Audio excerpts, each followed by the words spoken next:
Scott's just done a 12-hour walk that he was inspired, if you like, to do, having heard somebody else talking about it, and took action fairly promptly, which he does talk about at the beginning of the vlog, where he talks about, you know, the prep work and most people build up to it. And you sort of didn't. You just decided, right, I'm going to do it, and I'm going to do it on Friday, and that was it. So, welcome. Welcome. And yeah, tell us more. Tell me more about it. Well, there is it's interesting because it felt very, like you said, spur of the moment sort of thing. But interestingly, one of the insights I got while I was on the wall was it actually wasn't spur of the moment. In terms of the walk was just the vehicle, if you like, Yeah. to do it. But the internal work had been going on probably since October time last year, which was essentially, and as you know, I mean, we've known each other a little while now. You know that I'm constantly doing sort of personal development stuff, and around last year's, like, I felt I hit a plateau in terms of like with how I wanted. I don't know, like where my personal development was. So, and it's on the basis of growing, I think, very, very quickly, and you know, sort of with the business end up, but just personally as well, with just kind of my personal development growing very quickly, where people, you know, noticeably were sort of changing me that knew me 2 years previously and stuff like that, and even got more spiritual and stuff like that. And I just kind of felt like I hit a plateau, and I was very, very clear in terms of like scaling the business to the next level. Has a lot of clarity around that, what that looks like, the building scale program, everything like that. So I had a real clarity, like everything about that. But the one thing I didn't have clarity on was what is that next level of personal development. And I always kind of, over the last 3 years, I suppose, I've always done it on, I know roughly I want to get to that step, and when I'll get to that step, I'll know what the next step is. And that's kind of has transitioned like that. But this time I kind of got to a point where I'm not sure what the next step looks like, or even, you know, or, you know, whether I don't know. It just said, it just felt like there was a bit of a gaping void there, and for a little while I thought, well, I won't be on a program, or I won't, you know, be actively doing anything, and just seeing what comes out, you know, and be okay with that. And I think what I realized is that there was still that void of what am I working towards, in growth, because I'm a strong believer in that you have to continually grow. You have to continually somehow, you know, there's always another level of personal development, because there's a direct synergy I've seen with my business, with how I support my clients on the back of my own growth. You know, I still claim that, I mean, that a lot of my strategies that I teach are not that much different from 3 or 4 years ago. The big difference is me and them, and coming from a different perspective and a deeper angle and different values. And so, so it's interesting that a lot of your, sorry to interrupt, but there'll be a lot of people out there in the coaching world, you know, and we all, and one of the things is about change and self-change and evolving, and yet there's a point, I think, where there's a certain number, there's a significant number of coaches that just stop. They think, right, this is it, you know, where you just talked about that plateau, and they stop and they think, right, we've done it now. Yeah. And I've seen and those they don't people, and make they've any become a bit of a difference. know-it-all as well, because they kind of Yeah. become very closed-minded because they think, you know, I've done all of this and I'm at this point, and you know, you're still weighing like that. And I don't think I turned into that person. Never wanted to turn that person, but I almost kind of missed having that.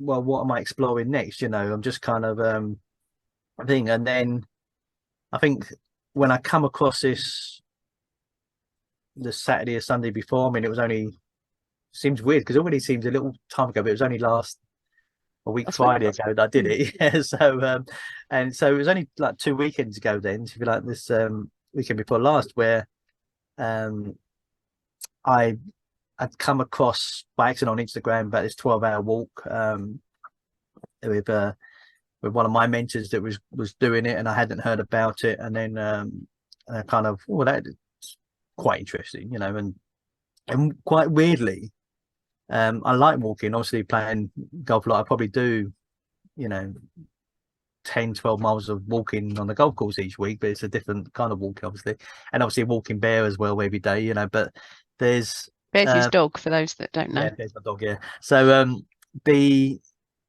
and so I enjoy, and enjoying one of my things I was doing through personal development last year was the going for like another hour walk every night. Just like walk one direction for half an hour and then walk back. And so I kind of walked, I always kind of explored, and I've walked a few times, like 4 miles and back and sort of thing. And then so actually there's something about it. I thought, oh, actually, that I'm never going to do a marathon because I'm not that stupid. I don't like running, so I do that. And then when it just everything about it straight away. So I just kind of quickly, looked at the guy, Colin O'Brady, who's the sort of founder of it, sort of podcast and a video, watched a couple of podcasts, and I thought, well, actually, that sounds, exactly what I need.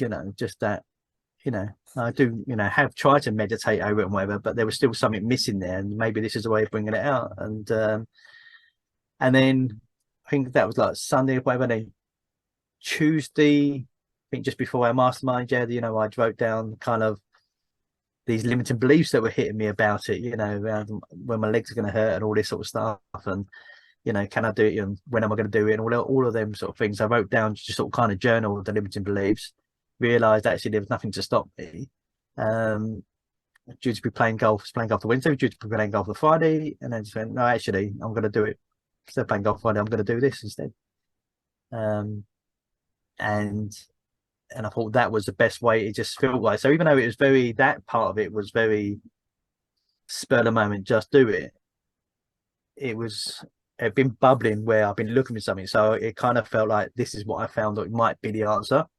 So I was quite happy to commit to it, quit on a quick basis, and just kind of do an ice bath or something. I suppose just jump in quickly was the way to do it. And with hindsight, should have done a bit more preparation. but yeah, and the only thing I think, well, you're just alone with your thoughts. Obviously, 12 hours. When the more I sort of kind of read into it, and the more it actually really appealed to me, and that was it. And then I went off 6:30 on a Friday morning. Yeah. And the moon was still out. It was dark. Yeah, that surprised me. I don't know why. I wasn't expecting that. It was a full moon. It was really lovely, and wasn't expecting. I'd actually looked. One thing I had done research. I hadn't done much. Do element. There's a couple of things I looked at, and one was, I was a bit worried about. I'll just come up with loads of business ideas because I'm good at doing that, and I'll come up with business models and I reached out to a mentor of mine who the one I saw had done it, and he said, write down some thoughts you can ponder to keep you track. Write down a list of questions that you can ponder while you're walking, to keep your mind sort of thing. And he said, and track your thoughts, which I'm really glad I did. He said, even though you're not allowed your phone or whatever, track your. He said, just take snapshots of your things that come up, your aha moments and your epiphanies and stuff, and just every couple of hours, just track your thoughts of where the vlog come from. Really, I wasn't intending to do a vlog. It was just actually just capture my thoughts, and then I wanted to put that out there, if you like. And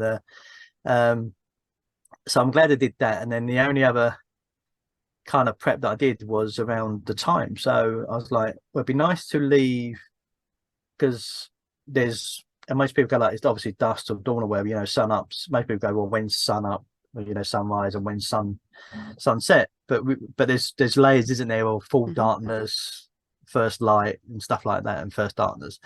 So I looked at that and I thought it'd be really cool to go when full darkness ends, and then to come back should be at this time of year, 12 hours should be when full darkness then starts, if you like. So it's like I'm seeing every element of the night awake, and then every element of the night, you know, come to sleep, if you like. So I kind of knew it would be dark because that was the plan. It would be it's full darkness. But I wasn't expecting a full moon, if you like, and a bright moon, and that kind of that really surprised me initially. So kind of one of my shocks at the start, if you like. So. And what I'm just getting the word that it's almost like for a full moon, it was like welcoming, like you made the right decision.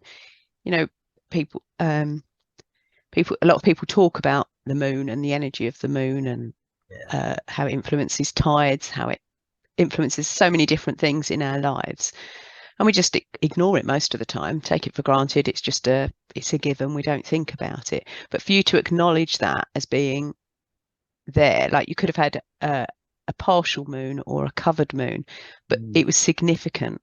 You know, And this walk was significant, and it was kind of marking it. Yeah, and where we are in North Essex, the moon's quite low. Mm-hmm.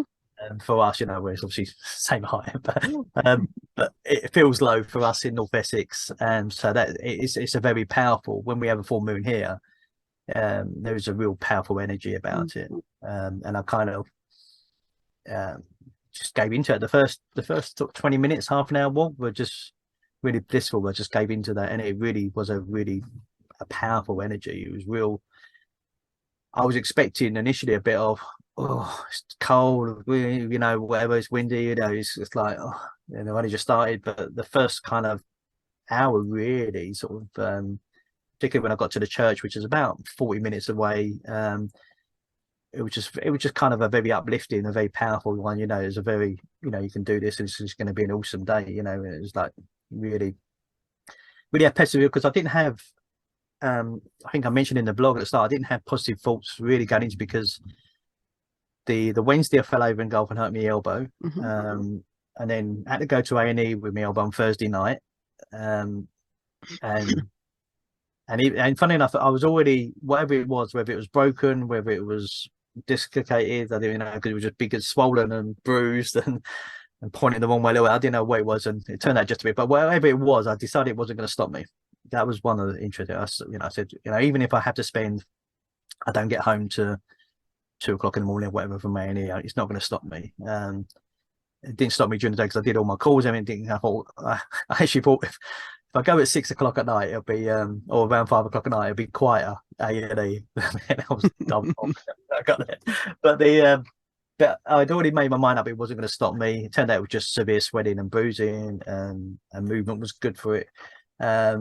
And then when I come home, getting ready to get in bed, stubbed my toe, and literally my big toe, half an hour was like hanging off, and it was like, you know, and for me it was just the universe is testing me, and I'm just going to say I'm doing it, whatever, you know. It's like the thoughts, and I'd already I think journaling about that really put me in a powerful mindset, didn't it?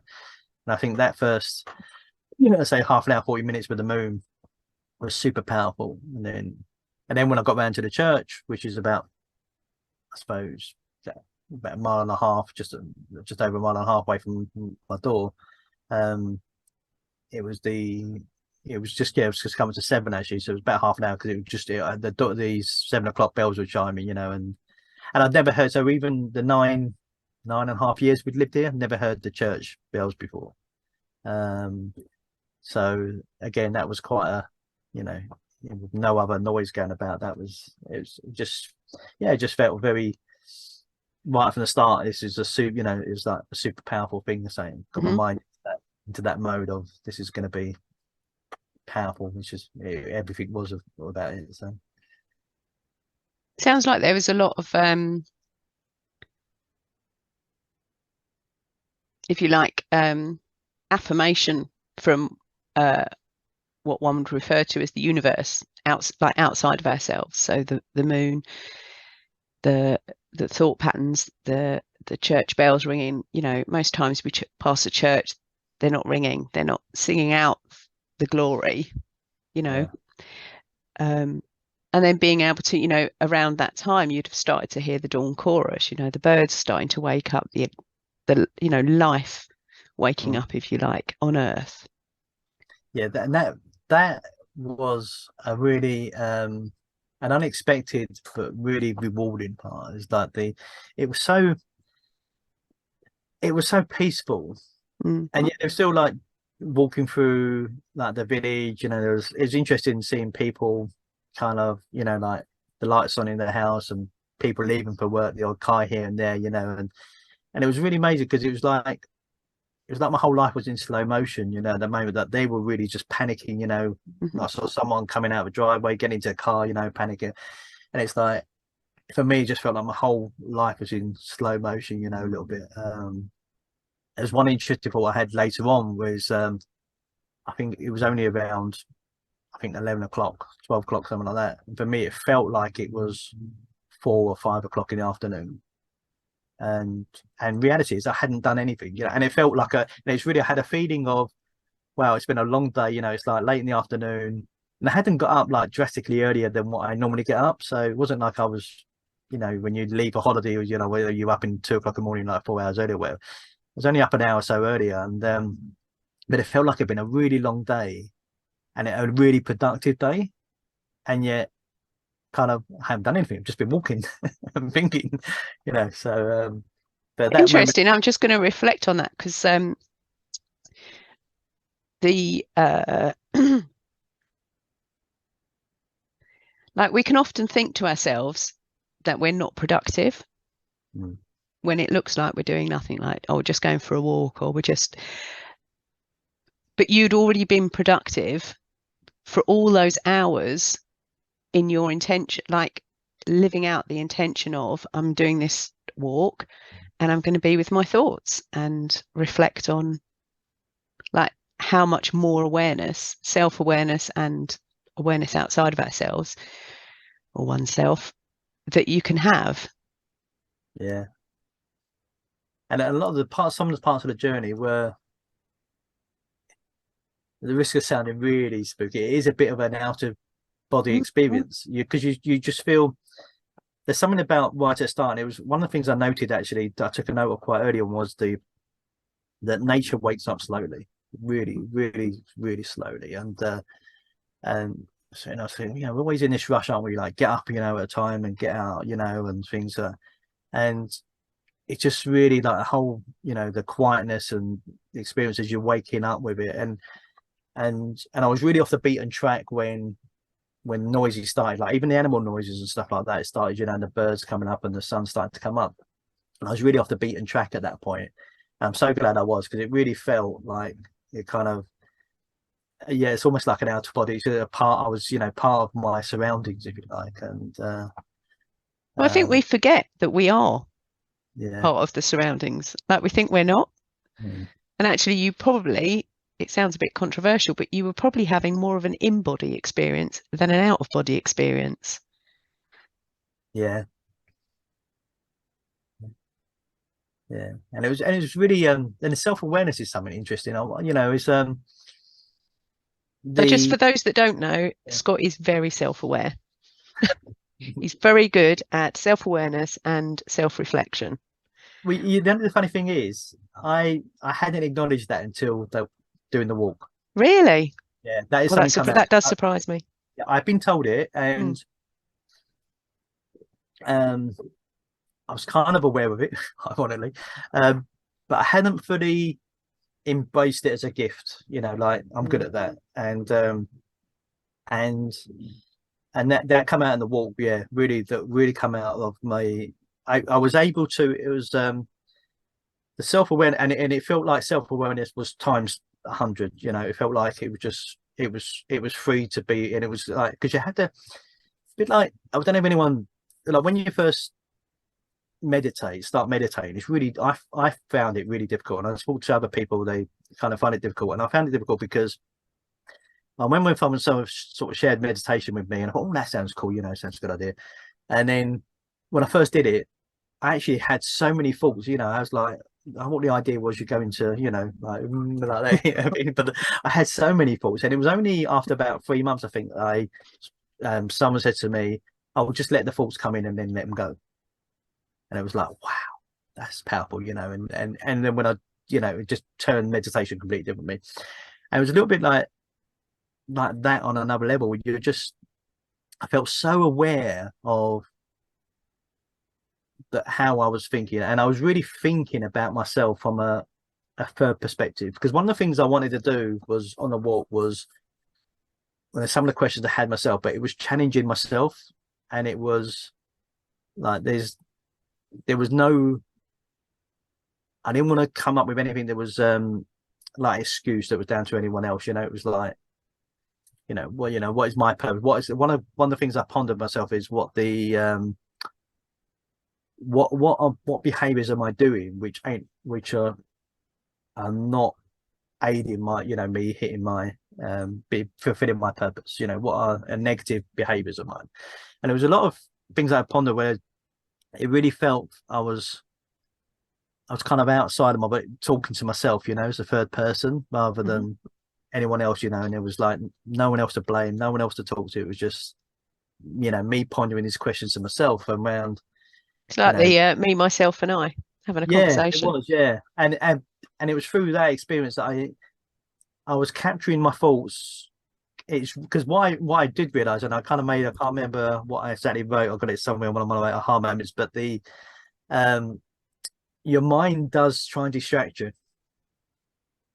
It just, you know, so it was doing everything it could to distract me, and I was having to work really hard the first couple of hours of no, no, let that thought go. I want to go back, you know, I want to really challenge myself on this.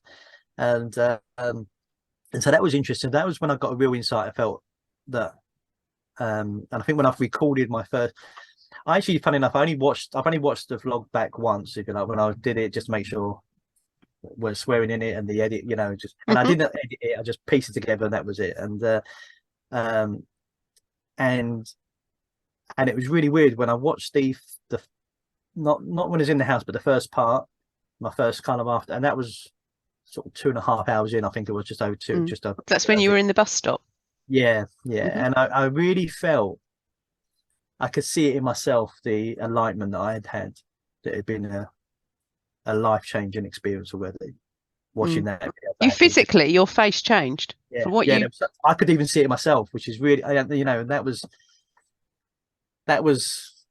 quite real. But that the self-awareness at that point was just, and that was the first, and that was me first time I'd really acknowledged, actually I've got a lot of, you know, self-awareness. And and then when I sort of kind of looked through the couple of days later, all the notes I'd taken, you know, it's um yeah, I hadn't acknowledged it. I knew kind of, you know, that it was a thing, but I hadn't acknowledged that it was a strength of mine, if you like. And And how is it? How does it sit with you now, knowing it now?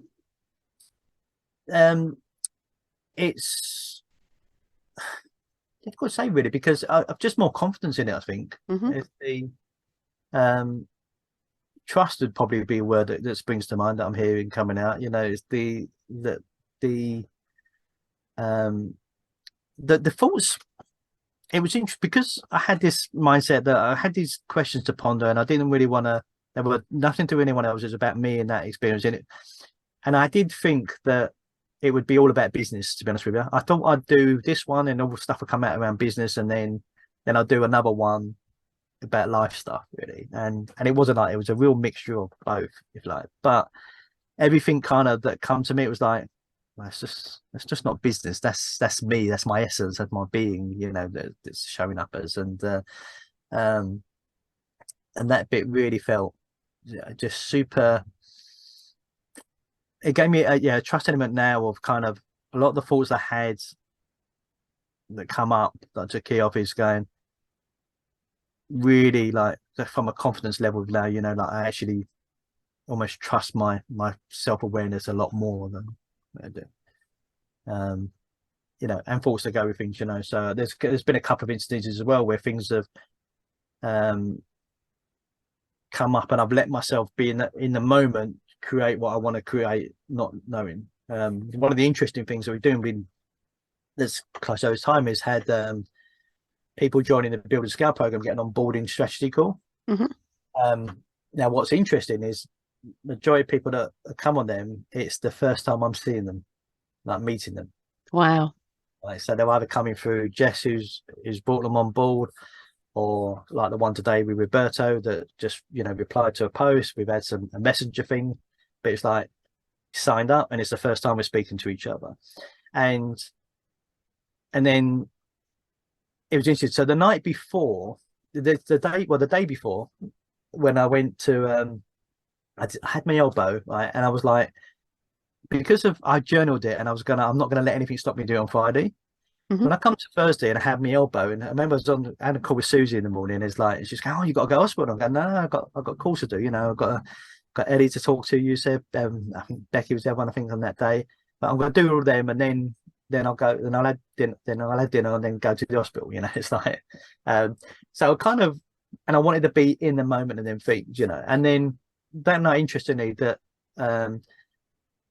everyone that I'd done the call with, the onboarding call, Ben one hadn't met them before, gave me, or you said that actually I'd met before because he joined our mastermind in October, you know, the that one, but only, you know, what you saw of him is what I saw of him that night, you know, so I didn't know him as a, and I was really awareness of that. I wanted to give the all for that, you know, like, and I wasn't gonna let my elbow, a sore elbow, that, you know, technically was a silly thing, falling over playing golf, but I wasn't going to let that stop me being in the moment and giving my all and being who I am to serve to people.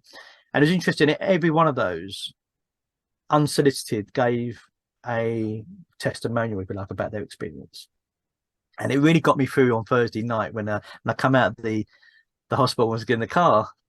And then I was listening to these, and it was quite emotional, but it really kind of gave, like, that's why I did that today, because I didn't want anything. I just determined I was going to do that, and at my fullest, without moaning about my elbow. I mean, I'm sure them three, other than Susie, I don't think they ever really knew I had a sore elbow, you know, so it's like, it wasn't determined. And then when I've had the one since, it's like that self-awareness to fully trust myself that actually, it's the first time I'm speaking to people. They're telling me, you know, things, and we're hashing out a strategy or a plan, and it is life-changing for them, you know.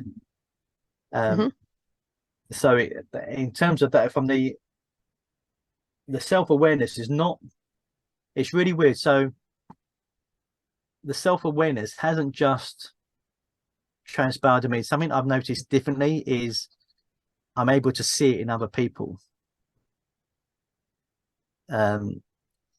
So, you know, it's like, then we just ask you, that's what lights you up, you know, that's actually that bit, you know, I'm seeing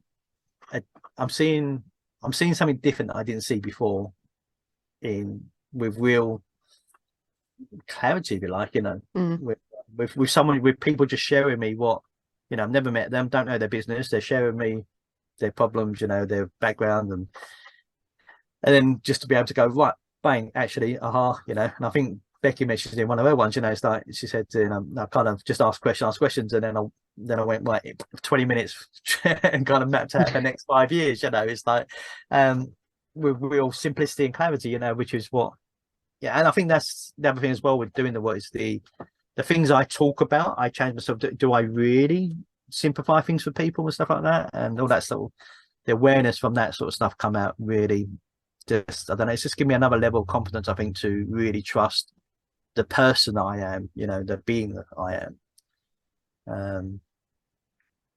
Whereas I suppose in the past, you know, it's like everything I had mentors and stuff like that, and they will shape you a little bit into them and stuff like that, and I've been really fighting that back over the time. And also with my clients, I don't want you just to copy me and, you know, be like another Scott, and it's all been amplified, really, I think, since then, by understanding that self-awareness is just so key. It's not even self-awareness, it's just awareness, you know. I think I mentioned in the vlog, when I had the break, the sausage and chips, which I was just so looking forward to. I know, I've written a note about that. I'll come back to that in a minute. But when the That's time about halfway through for those of you that just want to go and listen to that yeah, bit. yeah. Is but about the yeah, after that, I started walking on the Flitchway in Rain, which anyone around Braintree or Rain knows. They started at the Braintree end and walked the whole of Flitchway on the way back. Um, the I stopped having aha moments and insights. I was just really at peace. Mm. Um, is Had a cigar lit up, and I was I felt so connected to everything around me. You know, people walking past with dogs. There was a real, I Oh, don't know. that's really filling my being. That Well, warming my heart. My heart's just going, yeah, oh, like when you just relax into like a warm bath or just there's that. something. It's really there was a good example of it is I just stopped at one stage, and I remember after thinking about it that I didn't even question. I didn't have a thought. You know, oh, I need to stop and look round. I just stopped and I looked round and I saw a bird in the trees, and it wasn't really moving that much. It was just kind of just there on the branch. And I just stared at it probably for about a minute, you know, and when you're standing still, that's like a long time, isn't it? And then just with a smile on my face, and then just carried on walking, you know. And then I kind of had that awareness. Oh, do you know what I just did there? I just stopped and had a moment with that bird, you know. It's like, and it was, you know, it wasn't like obvious on the end of the tree. It was like in amongst the branches, you know. And then it was very weird. They're kind of the I started going to Flitch Way as a gentleman walked past me with two dogs, and which, you know, nothing unusual in that, in two dogs, and past, and funny because I lit a cigar, we had a conversation about cigars because he that was a really really nice aroma, and we had a brief conversation about cigars. That you should, the thing of the 12-hour walk is little human um if you like conversations as Mhm. possible. So even when you're not trying to be rude, but you're trying to kind of limit your conversations with people and your communication with people. Even when I was in the pub, you know, when I found a corner, like, you know, like away from everyone, and so I kind of quickly walked on, you know, from a gentleman with two dogs, and then um, a pram went past me. A lady went past me with a pram, and it was a twin buggy thing. So it was two things, and again, didn't think anything of it. Just smiled at her, carried on walking. If anyone knows this Flitchway, it's kind of there's a part of it which is quite popular between Rain and Braintree, as well. So there's a lot of people. There's people from housing estates can walk in off of it or whatever. So there's a little bit of not busy, but you know, okay. And then this person passes me, and they've got two dogs. So I was like, oh, that's weird. And then out comes this bit of the guy with a buggy, and it's a twin buggy. And then I said, everything's in twos, you know. And then I look Mhm. ahead, and there's two women walking towards me, and yeah, I thought, and it just something very, and I just felt at that time really at peace. It's the only thing I could say was just absolutely, you know, they probably thought I was smoking a joint or something. I'm having a cigar. I don't know why I looked at everyone, but I just felt really at peace, but really connected with everything. You know, I could hear every noise, I could feel everything. It was a very surreal moment, but it was a very, yeah, warm-hearted moment. You know, it was like a real one that's before the pain kicked in. That was as well. So I don't know where it was, but It preparing sounds me. like a moment of not clarity, but like that being your beingness, being in your beingness. If I we hear the words, especially I suppose in our industry more Mhm. than ever, is this inner peace. You know, and I've It's funny never how people search outside for it. so And you had enough awareness to realize it's inside. yeah, yeah, and that was, and I'd never really, it's not something I chased or even, you know, I've Mm. done meditation journey and obviously really getting more spiritual, particularly the last sort of 12, 18 months, but never really thought I'm searching for inner peace. It's not, I don't, you know, it's kind of, I don't think it's me because I kind of like to be, you know, busy implementing stuff and, and, but it's the only way I can describe it. I just felt at complete inner peace, Mm. you know, without, and it's the only time in the walk as well where And it's interesting that I had to walk 7 hours, have a break, you know, obviously, you know, recharge if you like a little bit with some food, and then light a cigar and just be kind of at peace. But I had no thoughts, I had no insights. I was aware enough to know that I'm not having any thoughts. I'm not thinking, you know, I'm not thinking at all, you know. And it was almost like I felt connected to everything that was around me. Mm. And it was an area where it wasn't just nature, you know. It was nature, and then there was, you know, it's an off-beaten track, the Flitch Way, and it's an old train track, a very old train track that's just a walking path now. But it's houses either side of it, you know. And on the point, funny enough, the point that I got in a piece was the point where there's more houses connected to it than anywhere else along the route.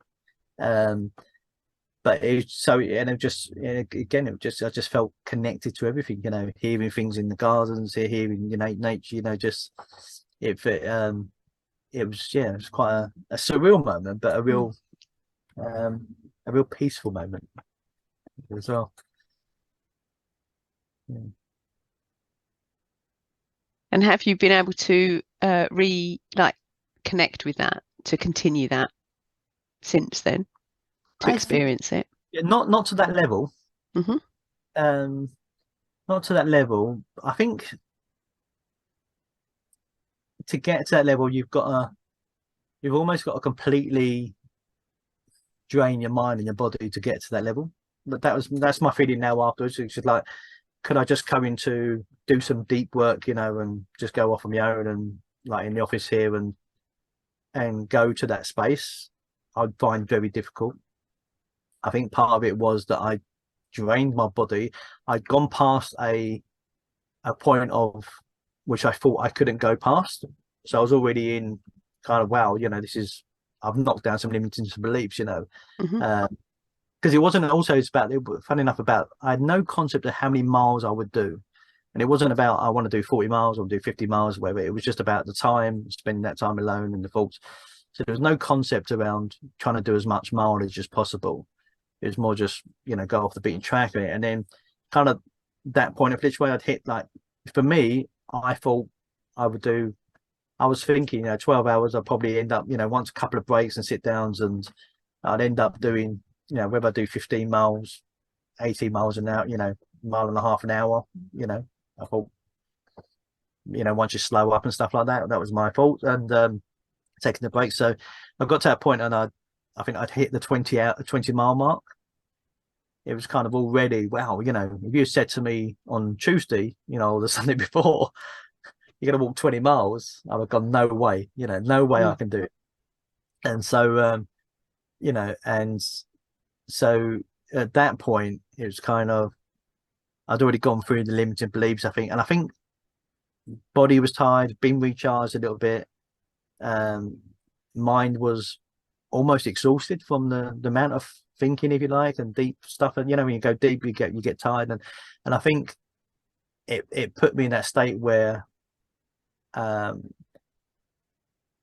we're just kind of, you know, and not worried about the outside world, not worried about what people think of me, just, you know, not listening to, I didn't know, you know, anything could have been going on in that world. You know, I had, like they suggested, you know, I had my emergency, you know, Nicole was my emergency thing. I did ring Nicole from the pub, you know, to say that kind of, you know, done 7 hours, I'm okay, you know, and I'm on course and I should be all right, you know, and a very quick call, and that was that. And but, you know, there could have been anything going on, you know, could have been World War III could have started or whatever, you know, I didn't know about it. And so I think you almost have to put yourself into there. But what I have noticed since is I'm definitely, things feel slower, more, I feel more connected and more aware of everything that's going on, and being able to go, this is important. It's like, you know, a bit like I think that's a lot like you know, Leah's off ill today. She was really warm in the, you know, like a heat, you know, she said to us quite a bit, you know, she obviously had heat, you know, said in the night or whatever. And so it's, you know, sort of just one of the things, like wanted my tablet, you know, and it's like, oh, I'm using that for work or whatever. And then it was like kind of bigger picture. don't need to use my tablet for an hour and a half. She can use it, you know. I said, there's my tablet. I need it back at, you know, 4:15, just goes when I see them. It's like, so it's little things like that where you would just go, oh no, I need that, or oh no, I need to do this, and everything feels a bit more. It feels a bit more slower. It feels a bit more in control. I think that's probably the only way I can describe it in a human sense, is that it feels feeling just aware of it and in control of it. You know, and it's interesting then, even playing, I play golf on Wednesday, and the course we played that weren't allowing buggies because it'd been raining, so it's like, I've got to walk this, and it's not an easy walking course. You might know it, Hainault Forest, I suppose, and even now when I got to the whole sort of 12, 13, I was starting to feel really, my legs were starting to tired and all that. But it was interesting, still played some good golf there, you know, because I was like, there was no, I think beforehand I would have questioned, am I going to make it? Am I going to carry, you know, I feel tired, you know, and the wheels would have fallen off, and, you know, and I'd just be moaning and whatever. But you know, it's just a little bit of pain. I'll be all right, you know. I'll finish the round, I'll get home, rest, you know, have a hot bath, and I'll be all right, you know. And so my perspective on stuff has definitely changed.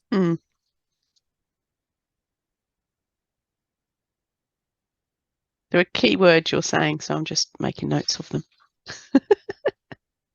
That'd definitely be one about my perspective change. It's hard to communicate it, you know, to how it exactly is, but those that know. People were listening to this, watching this, you know, if will know, because we know what you're talking about. We've done it. We've been there. It's not the same experience, but it's the memory of it evokes would be similar. It was like going on a personal development retreat. It was, you know, it was that. Funny enough, it felt like I'd been away for the weekend, you know. When I come back, it's like, you know, it felt like I'd been away a lot longer than just a day, you know. You know, and then, I mean, it come tumbling down. I mean, one of the things that, not regret, I was going to use the word again, but just kind of aware that's from one word to use, because not really regret, it's just a learning curve of it, that the 12 hours without any preparation was about an hour and a half too long. The last hour and a half was just pure painful. And there was nothing good coming from that, because I wasn't at peace. I wasn't getting any more insights. I was just surviving. But the learning from that was that I you know, could still survive. You know, even, you know, it's again, you know, I was at a point where I thought, well, I can't walk anymore. But then when I look back, I walked 4 miles after that point. so the point where I thought I couldn't walk anymore, I walked 4 miles. You know, and, you know, arguably before that, you know, you think I'd have to be, you know, feeling great to walk 4 miles in the first place, you know. So to just walk 4 miles when you think, yeah, I can't walk anymore. It's interesting, the shift in even in the way that you're speaking about it, because the at the beginning, like your awareness, the self-reflection, all those limiting beliefs, you know, my legs are going to hurt, the hurting your elbow, stubbing your toe, like, have you got enough stuff? Have you packed enough? And then, oh my goodness, my bag's quite heavy. I'll be glad as it gets lighter. You know, that all of those things, you know, and at that, before the last 4 miles, like at that moment when you weren't no longer getting insights, they were, you know, no longer feeling at peace, connected with everything. It was just like an endurance thing. I've got to finish this. You could have stopped. Like, you could have just said, Nicole, come pick me up. Well, it's interesting because phone for a taxi. One of the podcasts that I listened to with Colin O'Brady, so the author of our book, who's done a lot of his adventure and stuff like that, and it's definitely one of these people, you know, knowing what he's done with, like, set 10 world records and crossed the Atlantic and so, you know, it's like probably a 12-hour walk is nothing for him. You know, it's like done. But it's interesting that one of the podcasts I listened to, I think it was the Ed Meyer. There's a podcast he does with Ed Meyer, which is just super, just really just even if you're not going to do a 12-hour walk, it's worth listening to. And the it talks about when they were climbing this, I can't remember what mountain it was, but they were going to do an expedition up a mountain, and he had a real thought of, I can't do this and something's bad. And then he got on his phone to his wife on a satellite phone and decided to turn around and go down, go back. And then most of that crew died a couple of days later on the things there. So and he has a real belief that if it carried on, he would have been obviously part of that team that unfortunately perished away. And there's a bit he talks about where is, if you have that real strong insight, there's nothing wrong with saying no and stop and can't go on. So I had them thoughts from that podcast come to my mind, I can stop now. I can say stop and do it. And then there was a little bit of, and this is interesting because of all of the personal development I've done during the day and self-awareness, right? And one of the things was being, so one of the questions I asked myself was, what behavior, what behavior is hindering me, but what good behavior looks like in terms of inspiring, So one of my things was, what inspires me to fulfill my purpose? I pondered myself. Sounds a simple question, quite deep when you're on your own video talks and pushing yourself. And then one of the things is one that I asked myself was, what behaviors do I, think? And at that point, a little bit of kicked in, not only like survive, but actually, yes, I'm going to be in pain for a couple of days and stuff like that. But that'll be much more inspiring to my kids, to people who knew I was doing it, to say that I'd done it and I completed it, rather than, oh, you know what, I got to 8.5 hours, or I got to, well, whatever, it was an hour and a half, I got to 10.5 hours, and it was in pain. And, there'd always be that element of, I didn't do it, I think, a little bit. And then, and I really was really aware of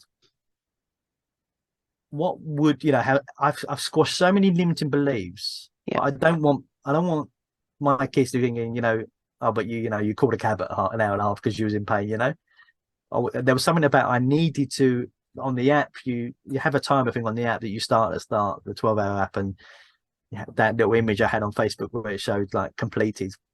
There was something that really I needed to have that, to be who I was being to other people, to be inspirational to family, clients, friends, whoever followed me, to be all of them things that, that exercise we've done research about, what do I stand for? So this really, as ironic, we did that session because this really come up, this showed up, and it's at them moments of, at that point, where I'd put myself, it's not like something in life had happened, I put myself in that situation. Hadn't done the preparation, of doing a 6-hour walk or building it up, just done it. So it was all on me. But it was a real thing of actually, to be inspired, to be the person I want to be, is, I need to get through this. And then it was like, I was weighing up. I had a point where I was weighing up at a crossroads, funny enough, just over it, because I was like, well, if I carry on now, there's no going back, because it'd be too far to go back. So if I'm going to go back, it'd be now to this point where I can get a car, because I've gone past civilization at that point. It was in the middle of nowhere at that point, and the only thing around me was the A120, I think, within, and that was quite a way away. So it was almost that was the point of sort of kind of no return. And there was a real like, right, so if I do stop now, there's no shame in it, there's fine, but then it was like, do I really feel like I'm gonna, it's gonna be life-threatening, and that I didn't feel. I just thought, well, I can carry on, I can slow my pace down, just do what I do. The night becoming, it was getting dark at that point, so I was thinking, well, so I can use the power of the moon coming up to energize me. And I wanted to experience that. I wanted to experience going from daylight into full. So I was in dusk at that point, so I wanted to experience it going into the full darkness as well. So there's all these things there, and I think because I squashed so many limiting beliefs during the day, that at that point it felt like, not an issue, not a problem. you know, yeah, it was going to be a bit of pain. It's going to feel a bit of pain, but you know, nothing that hot baths can't cure. Um, so yeah, so that was that bit that just got me through that part actually, really. Mm. And that is all the evidence is saying doing the work for the previous part of the walk of, you know, challenging myself. What do my behaviors look like? What you know, Mm. what inspires me? What message do I want to be? You know, and it was a real survival instinct of I want to, you know, want to be able to say I've done it, you know, and it was really weird because it was like the awareness I was getting at the time was it wasn't for me, it was for other people. I didn't know who it was for, but it was for other people, you know. And you know, and hopefully people that know me will, you know, will go, well, if Scott can do a 12-hour walk, you know, I can do that, you know, or Mm. whatever, you know, I can do, you know, a marathon or something, you know. And so that was a part of it that was really pushing me on from a different element of, but yeah, but going into survival Mm. mode. But agreeing, now that I've done it and completed it, next time I wouldn't have it. I would do it and probably cut it off around 8.5 hours, and or until I got that peaceful moment, because I'd want that again, that inner peace moment, that pure inner peace moment, I should call Mm. it. Kind of laboured it in my mind as the pure inner peace moment, but Quite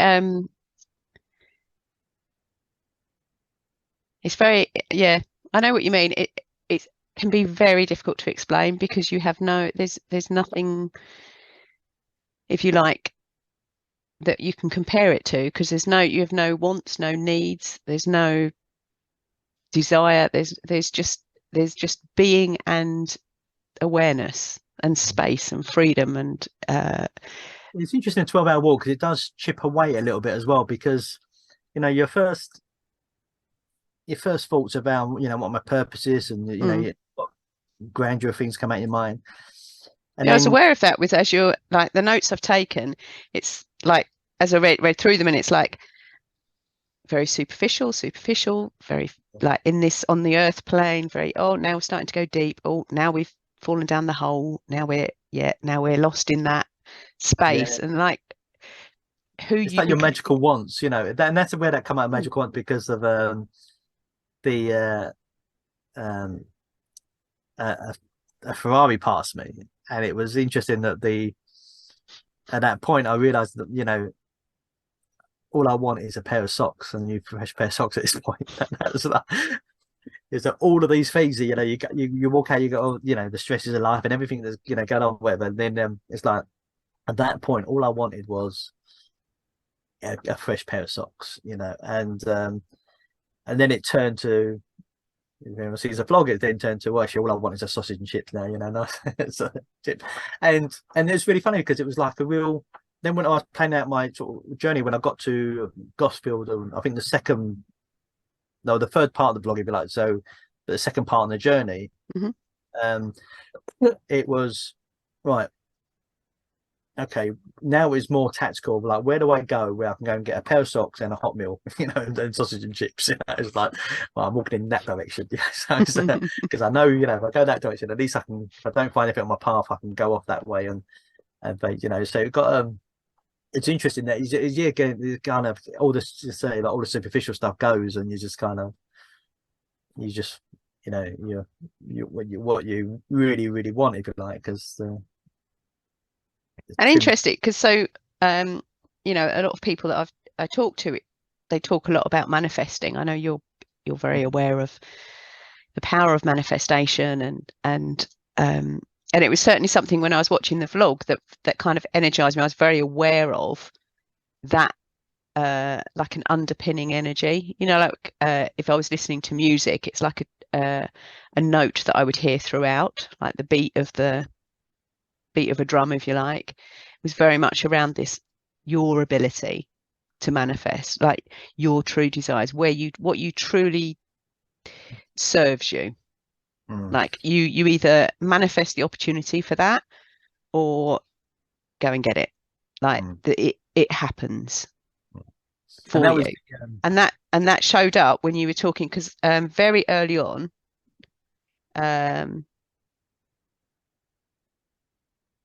what was it you said? You can't have enough pairs of socks. Was it was one of your initial thoughts? You just can't have enough changes of socks to be able to do this walk.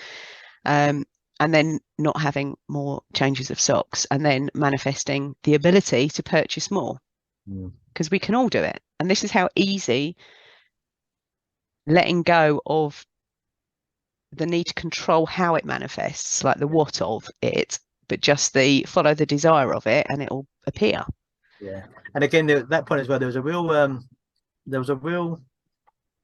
real feeling of I was experiencing it, but I was also watching myself experiencing it. Yeah.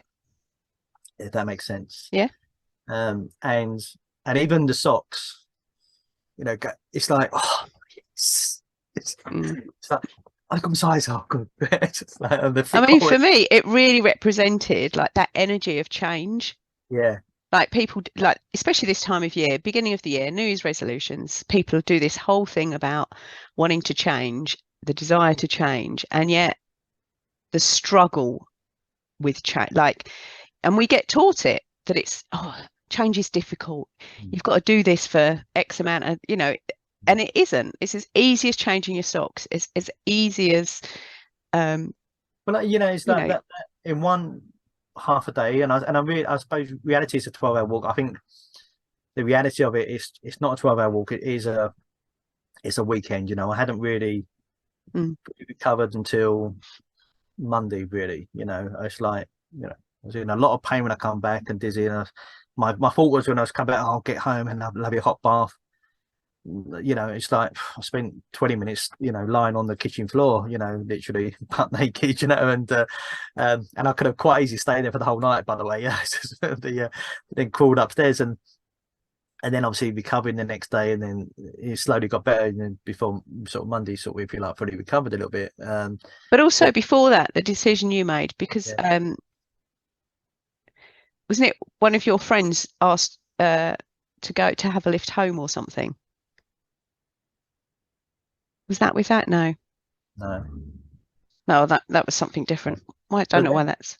But that whole period, if you like, from hearing about it, deciding on the Tuesday quickly, voicing it in the mastermind to kind of put it out there. I think I said to you guys, challenge me if I don't do it. It's that, and then so that kind of. I realized in me that I need that kind of almost that dare to, like what I need to do is for other people.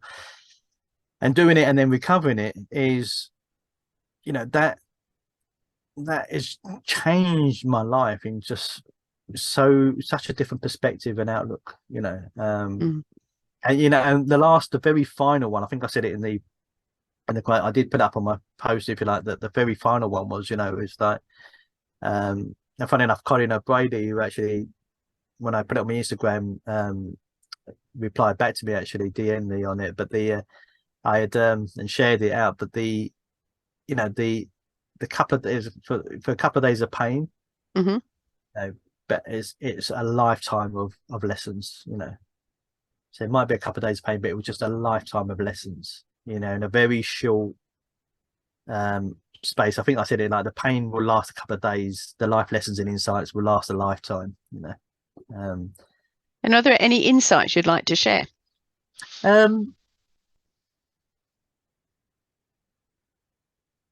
Yeah, there was loads. Probably be like another hour being over, but I think some of one of the really key ones was you don't have much interaction with. The idea is you don't have much interaction with people, but you can't not have interaction with people. And there was a funny moment there where a bus driver actually stopped.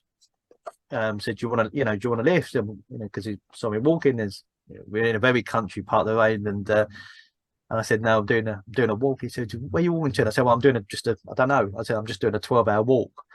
And he went, a 12-hour walk? How long is that going to take? I was like, 12 hours. It was like, he went, oh, awkward moment. They just drove on, And but one of the things that I was very much happy.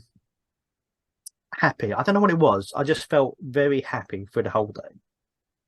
really, you know, because I think just stepping out your door and just your backpack on, you're going, you kind of, no, yeah. I don't think I mentioned this a lot, but I got about 20 minutes down the road, and I realised I hadn't actually got my wallet. You know, I hadn't got my cards, and then they say take cash on you and your cards, you know, just for emergencies and all that. And I thought, well, I haven't got my wallet. You know what? And then what am I going to do? I've got to go back, and if go back is in, I'm going to, you know, and what do I do? And then I was like, oh, hang on, I have got my phone on me, so I've got Google Pay. I can use my phone. You know, I've got it on my phone, so might not an issue. And just carried on walking. You know, so just that in itself puts you in a different frame of mind. And I just felt incredibly, as much deep thinking I was doing, I felt incredibly happy. And one of the things that that I noted that had an insight is that you can't wait for other people's reactions to determine your own reaction. So what I noticed is say that again, just for everyone to hear. I don't know exactly what I put. It might not be verbatim, but you can't. Well, I can't find it now, but it's right there now. I can't find it. But you can't wait for people's reactions to determine how you react. And the example I give is, so I feel a conscious walk in terms of whenever I saw cars, I got up on the bank, because there's a lot of roads, there was no pavements or anything. So just got up on the grass bank. And for me, you know, as cars went past, you know, I was kind of just, you know, just saying thank you, and people, and even people just passing, like a couple of horses past me, you know, just saying good morning, you know, and stuff like. Even I was like little interaction, I was just happy, you know, and I was just like happy to see people. And it's just like when you go right off the beaten track and you don't see anyone for 3 hours, and you see someone, it's like, oh hi, you know, it's like, and you just walk on. And then, but what was interesting was I noticed early on that like the cars, particularly people going past, they wouldn't say thank you or wouldn't say it. And I caught myself at one point where I went up a bank and because I went up on the bank, you know, there's about 3 cars went past. The first one went, oh no, the first one passed didn't do anything, you know, didn't wave or anything like that. The second one didn't wave anything. And the third one waved, and I quickly went like that, you know, to wave, you know, say thank you back, you know. And then I realized, caught myself, and I thought, I was ready not to acknowledge that last person because of the experience of the other 2. Yeah. So throughout that whole thing, I thought, I don't care if someone blanks me, doesn't it? I'm not going to wait to see if they say thank you before I say thank you. And it was interesting a lot of times where there wasn't much interaction during the day, but there were some people where they felt awkward because I said, you know, there was a couple coming out at one point. I was walking through, funny enough, the back side of Gosfield, and I just went, you know, and I just went, good morning, how's your day? And they were like awkward, you know, it's like, oh my God, you know, yeah. And then just carried on, you know, and I could have been so, oh, you blah, blah, blah, you know, stuff like that. But just, I don't care, because I'm not going to let their reaction determine my reaction and take that. And the next person went past, you know, just. And then, funny enough, I went up to, there was like a village shop there, and I said, you know, morning, I'm going to ask you, you know, and say, oh, yeah, and it was really friendly, you know, and it was just I could have easily taken that experience and gone to the next one.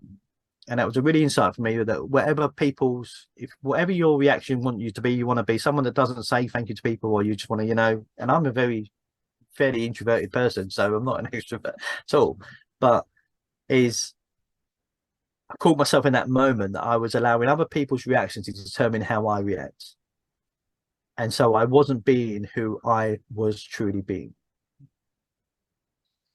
Yeah. I was truly being me in that scenario, because I was being what they had caused through that reaction. And I suppose expectations as well. Yeah. So that was a real defining moment. And I think so I won't do too many. I'll just pick out one that's, I think there's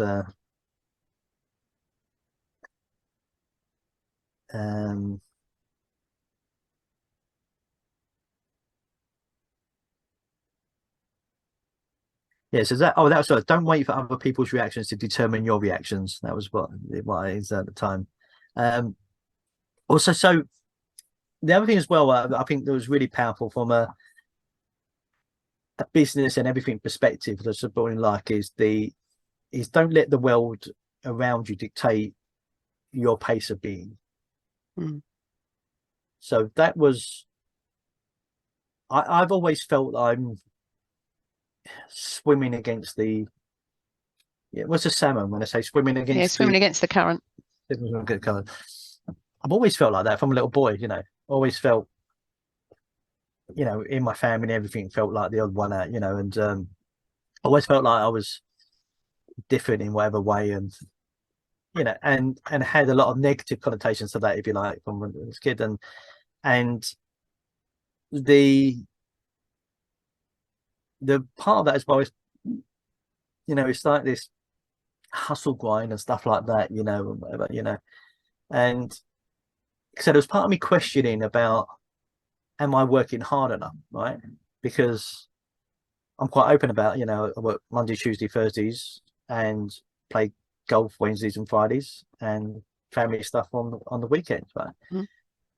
And then there was a question to myself early enough, is like, am I working hard enough to get what I really want for my family, people around me, stuff like that? And then that realization with that around, that's me letting the world determine what pace. And what you want. Yeah.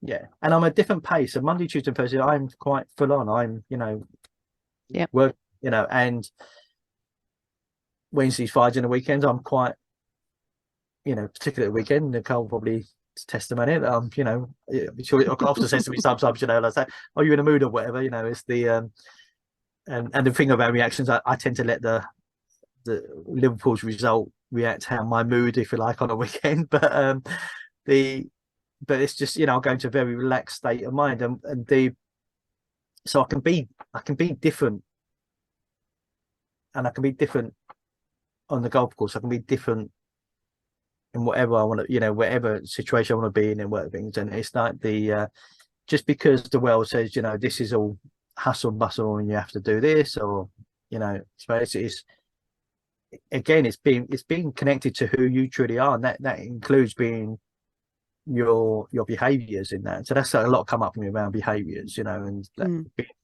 being okay with the fact of, if you're relaxed, and and that's it. But a bit like, I got my spiritual animal, the rhino, but it's very much like that, where it's a very introverted animal. It's the media has made it out to be, we always see the images of the charging rhino, but that's probably about 1% of its being, is because, and the only charging is it goes for what it wants. That was me in my last hour and a half, charging for that completed sign, to what it meant, it's just charging for it, and the bit at the start's about even getting out there, me charging, going for what I want, despite the fact, well, what you're doing it for, why are you doing it, all of these people around me, and not fully understanding why I've done it, but that was okay. But the rest of the time was in my own pace, and introverted, and being okay with that, and I feel there's a lot in the world, just pressures of, we've got to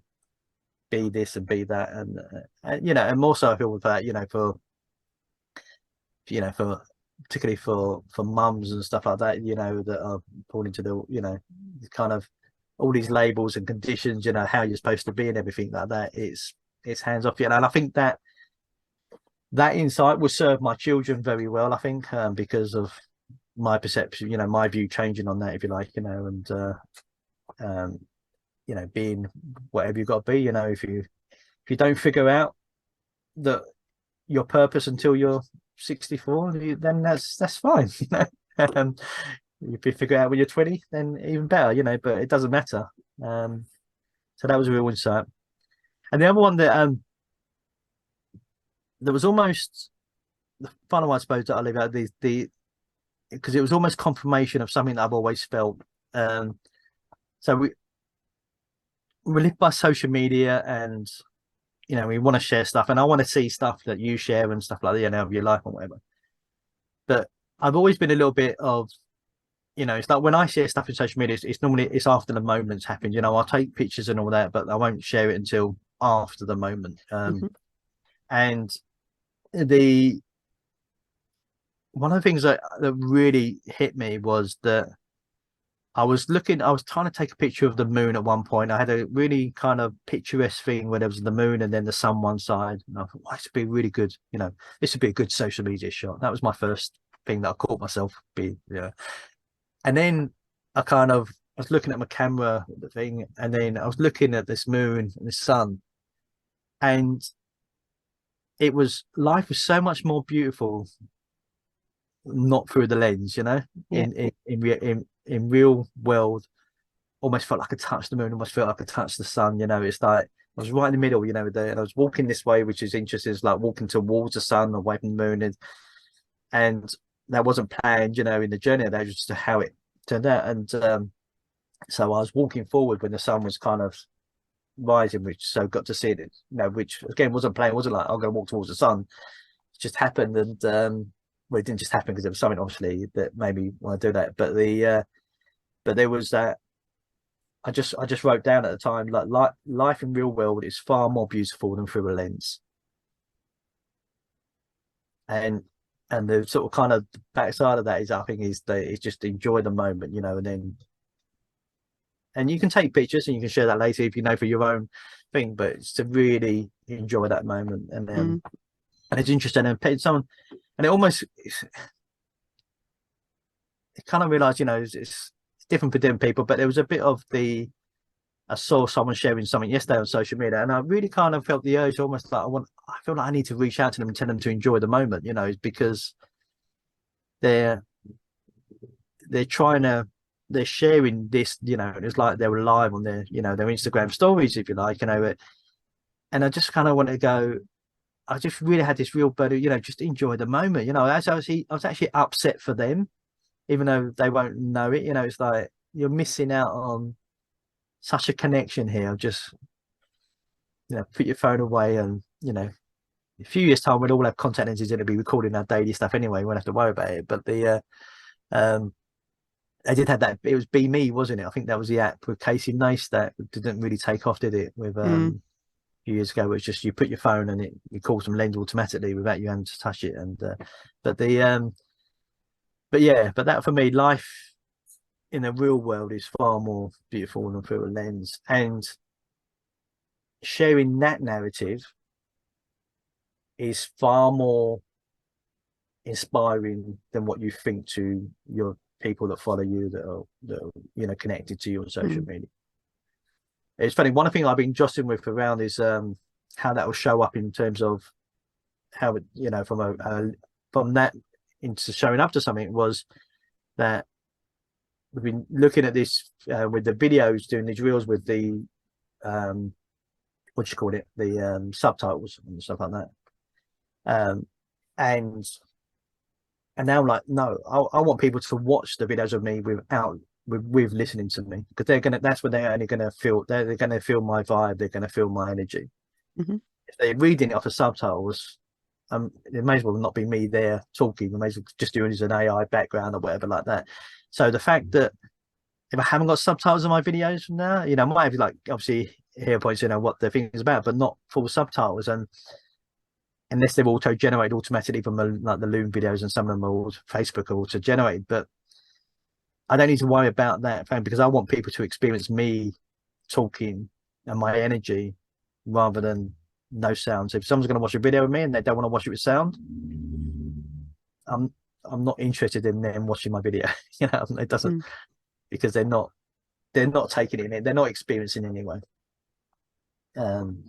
So that was kind of how that showed up straight away, in terms of that actually we don't need all this false narrative around stuff, and this behind is the just show the real world, and just be in the moment with stuff. It is far more beautiful than can look at, we do it with animals, don't we, and all that, but there's nothing better, there's nothing real that can, at the moment, I don't know how technology will go over the next few years, but there's nothing that can replace, I think, that moment, if you like. And that was really seeing the sun, the moon coming down, the sun coming up at the same time, and experiencing that, and then trying to take a picture, and the difference between the picture, and I took a really wonderful picture of the sunset, actually, that is a really nice picture. But I look at it and I'm thinking about the moment when I actually saw that as well. Yeah. So, you know, and as much as a good picture it is, it's nothing compared to the what I was experiencing when I was feeling it and in the moment with it. So I it's think really, that's becoming more evident, like more true with that, you know, we do Zoom calls as a, you know, or some form of or Facebook Lives, you know, people aren't physically together in a room. It's I think, very little that happened. You know, it's yeah, very, you know, it doesn't happen very often anymore, or it didn't. And I think it's going to start to shift back again, where people will go back into that physicality of like being in each other's physical space, whether it's, you know, whether you're going to on a retreat, whether you're um going networking, all of those things I think are going to start to yeah. change. There's a little bit. I think there's a little bit now of people, you know, honoring the environment. You know, how many people when you go on a multi Zoom as well, when you know people going off camera and turning their camera off and going down things, that, you know, they're not with you in the moment. You know, it's, you know, it's interesting that we come here. You know, I've closed all my windows. You know, I've got my two screens, but I've closed my windows. I've got this screen. I've just got the insights that I took on the content plan and on my tablet in front of me, so that just because I knew I won't be able to remember it all. But my phone's off. You know, my, you know, everything's, you know, everything's off in here. You know, it's just like, it's again taking responsibility. My responsibility for me is to be in the moment with you and enjoy this moment. And you know, I hope that narrative gets pushed more with people rather than people feel like, you know, how many you see on people that do, you know, they're doing their emails or they're doing something else, you know, or they're, or you know, I've been in things where, you know, on Zoom calls, if you like, and then you come off it afterwards, and then when I'm sort of scrolling social media, I think, well, they've posted that while we've been on it Zoom. You know? It just, it's very disingenuous. I think, and that, I mean, it's part of it. I think this, you need to experience what something being in the moment really is, you know. There's a difference between being in the moment and present. Yeah. And I think it's a very fine line, and I think a lot of people experience one but not the other.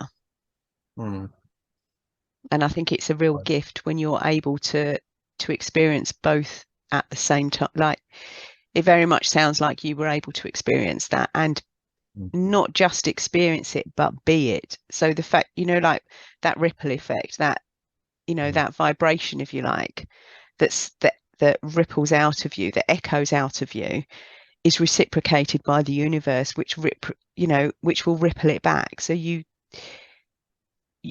can't not be connected. You can't not experience the wonder, the energy, the hairs on my arms going up. You know, that there is a whole it's just awareness, like heightened awareness. And I think we've kind of got lost in that ability to do that. One of the insights I had near the end was that I've had all these insights, I've had all these things around, you know, behaviors and stuff like that, if you like, and one of the insights I had later on was that I've got to truly hold myself accountable to my being. Yeah. So all of that stuff is pointless if I just go, oh, that was a good exercise and that's it. It's like, you know, how do I look back in this in 6 months' time and look back and go, do you know what? I've changed narrative in how I'm experiencing stuff or whatever, you know, and there was the thing for me is there's got to be a real more onus on people to be self-accountable for who they truly want to be. You know, and that's, and I don't know how that shows up yet, but that, you know, that's it's shown up a couple of times where just trying to, there was a good example of it yesterday. I'm trying to think what example was where it just showed up where I changed myself. I can't remember what it was. I can't remember what it was now. It was something stupid like doing the washing up or something like that, you know. And it was just like that self accountability, you know, around. I was just going to walk past it and like, I'll do that later. And then it's like, no, just do it now and get it done, you know. And it's almost like there's a got to remind that self-awareness to remind yourself that, you know, that I suppose that's half the battle, you know. So sometimes you're doing things you don't even realize, you know. But it's that, oh, that one, as stupid as it sounds, but it's probably a good example. So a pet hate of mine is someone that doesn't change the toilet bowl, right, when it goes down, which is normally Callum, right? So he doesn't change the toilet bowl, and that's my pet. It's like, oh, it takes a second to do, you know, why do that? Why not change it, whatever. But and so I had it the other night when it's that in the middle of the night, it's like the toilet, and then there's no toilet bowl in it, and I built a lovely thing above our toilet, so where the toilet bowls are stored, by the way, so you haven't got to go to another room or anything; they're right there, right? And again, my first thing was a little bit, and then I said to his words, hold on, I don't know the full story here, and it might just be someone's done it in the house, you know. Obviously, Callum, Nick, might have been Leah, and just whatever reason had good intention to do it, forgot about it, whatever. So I don't know the whole story here. So there's no judgment, and if reality is going to take me 5 seconds to change the toilet roll now. And it was kind of I'm calling them slow motion moments at the moment, because it's the only way I could explain it. Yeah. It felt like it stopped. I'd compute, you know, sort of kind of contextualize it, like what's going on, what's really going on, what's your awareness, how you reacting, you're reacting wrong. So you, and reality was that it took seconds, you know, if that blink of an eye. But it was interesting. It was like a slow motion moment of me capturing of me self accountability to my own being more. So, you know, it's interesting you're saying about the slow motion, because I know you're very aware that I talk quite a lot about reflection, you know, and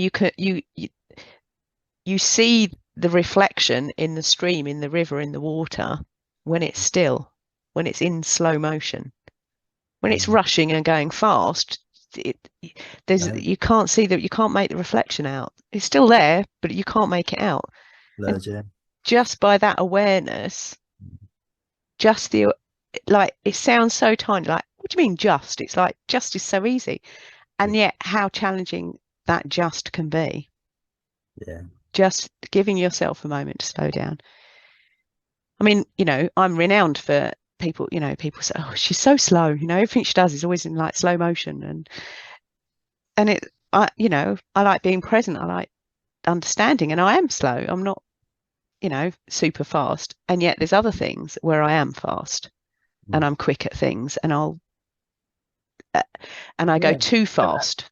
And again, it's like, not letting the world, like we said before, you know, not letting the world determine your thing. But you know, it just amazed with that scenario, that sort of there was probably nothing slow motion, anyone watching it. It probably happened in a second. Yeah. But it's amazing how I was able to capture that moment in my mind.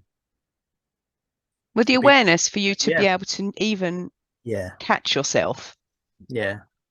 And I firmly put that down to me really challenging who I am being, you know, in every scenario, not just work life or, you know, on the golf course, whatever, but who I am actually being constantly,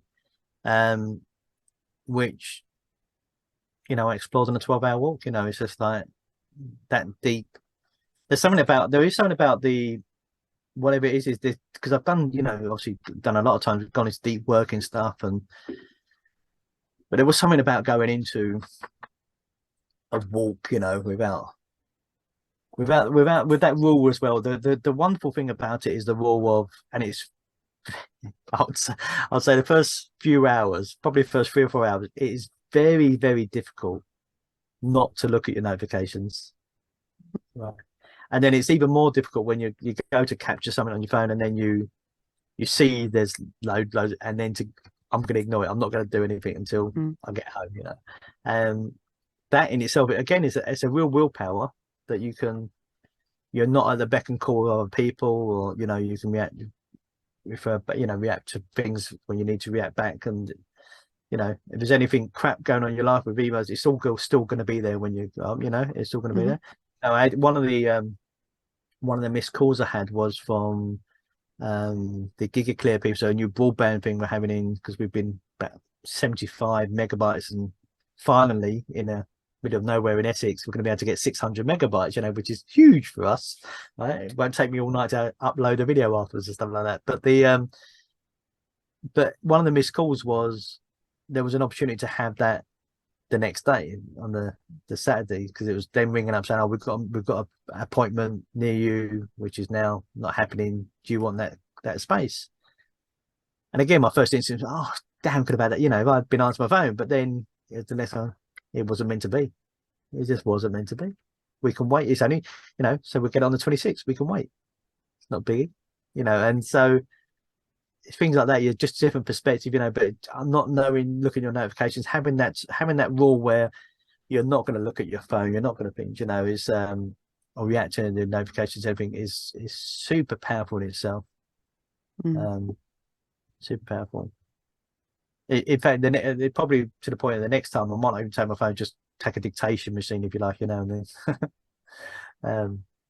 but yeah, obviously you're told to, because you obviously don't know if you need it for emergency or whatever like that. But and in a way it's a good thing I did, because obviously I forgot my cards and my cash, so but even on reflection, even on that, I could go, there's so much in just this 12-hour walk. Just again, about the challenges. So you gave yourself the challenge of the elbow, you gave yourself the challenge of the toe, and then you leave the house 20 minutes and you've got the challenge of payments, like cash, cards, like all of it is then the challenge of not having enough socks, the challenge of oh, I really fancy some sausage and chips now, and oh, a cup of tea would be lovely.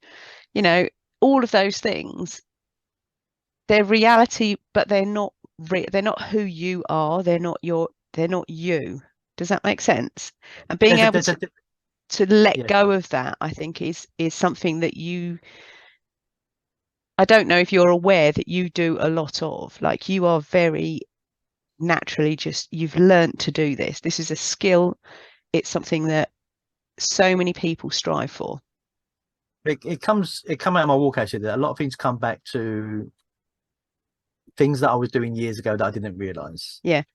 How powerful they are. And one of the things that I used to have and it used to be a bit of a joke at the time, that when I was back in my corporate days and doing the turnaround projects, I was, I mean, in my corporate days, I was kind of the golden child. Everything I touched turned to gold.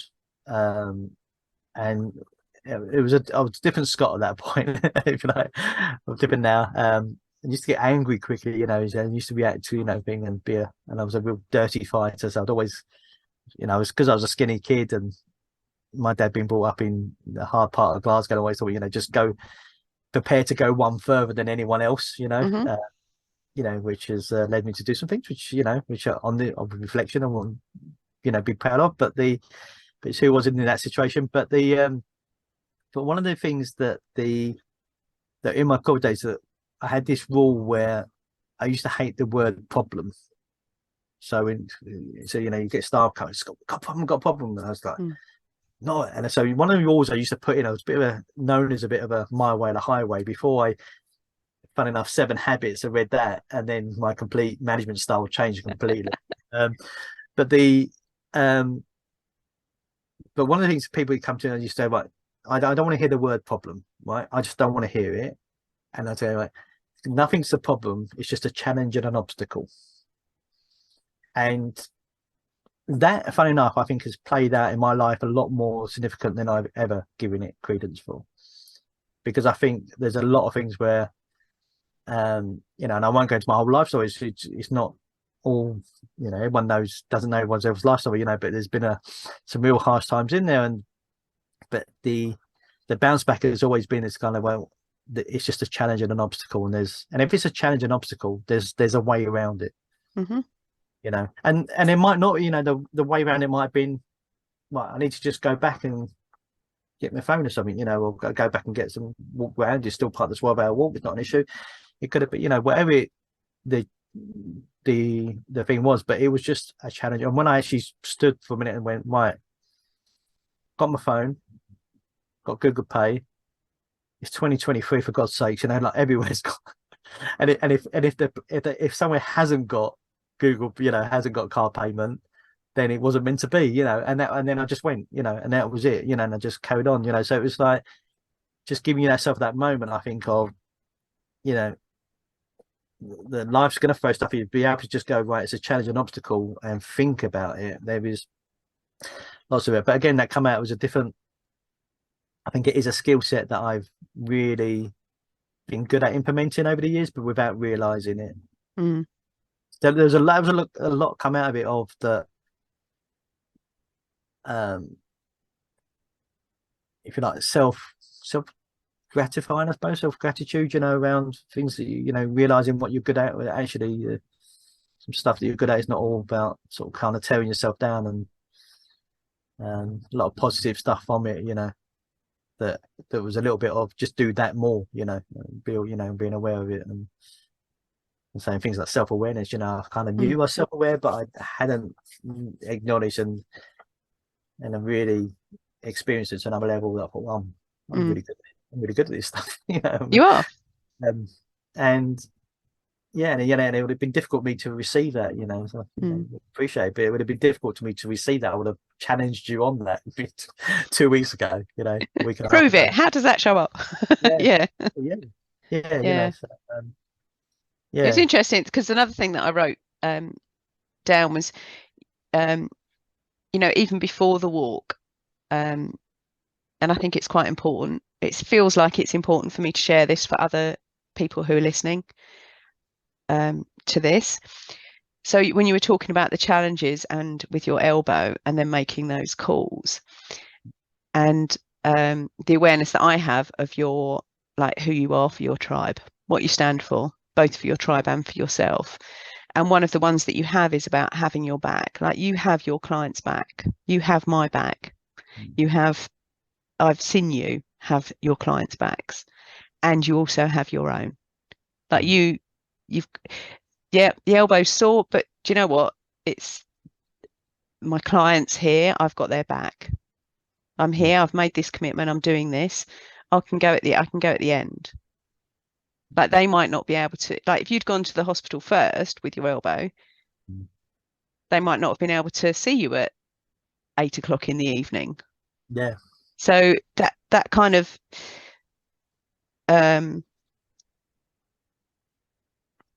like the ripple, that kind of it's like I experience it like a sound boom, you know, like a you know, if you record sound, it comes out like it goes up and down, it's out and up and down and out as well.